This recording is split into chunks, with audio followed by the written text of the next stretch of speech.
ఆకర్షణ అనే మాటకు పర్యాయపదమే అమ్మాయి. వెండితెరపై కాంతులు పంచే ఏ కాంతైనా ఒక అయస్కాంతమే. అశాంతం థియేటర్లలో కూర్చోబెట్టగల నేర్పు నాయకుల సొంతం. అందుకే ఎంతమంది తారలు యవనికపై తలుక్కుమన్నా ప్రేక్షకుడికి నయనానందమే. ఇక ఒక కొత్త భామ మన చిత్రసీమకు పరిచయమవుతుందంటే సరికొత్త ఉత్సాహం పుట్టుకొచ్చేస్తుంది. థియేటర్ వైపు పరుగులు పెట్టబుద్దవుతుంది. ప్రతి ఏడాదిలాగే కొత్త సంవత్సరంలోనూ కొంతమంది నవ్య నాయకులు వెలుగులు పంచేందుకు సిద్ధమవుతున్నారు. జనతా గ్యారేజ్ తర్వాత ఎన్టీఆర్ కొరటాల శివ కాంబినేషన్లో వస్తున్న సినిమా దేవరా. 2 భాగాలుగా రాబోతున్న ఈ పాన్ ఇండియా బొమ్మలో శ్రీదేవి కూతురు జాన్వీ కపూర్ హీరోయిన్గా నటిస్తోంది.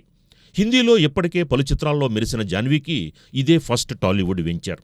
అసలే శ్రీదేవి కూతురు, ఆపే క్రేజీ ప్రాజెక్ట్, ఇక చెప్పేదేముంది, అందరికన్ను దేవర ఆగమనం పైనే. ఏప్రిల్ 5 ఎప్పుడెప్పుడొస్తుందా అంటూ వేచి చూస్తున్నారు అతిలోక సుందరి అభిమానులు. ఇక పలు అనువాద చిత్రాలతో ఇక్కడికి సుపరిచితమైన Bollywood star beauty Deepika Padukone Prabhas pan world movie కల్కి 2898 ఏడీతో ఇక్కడ ప్రేక్షకులు నేరుగా విష్ చేయబోతోంది.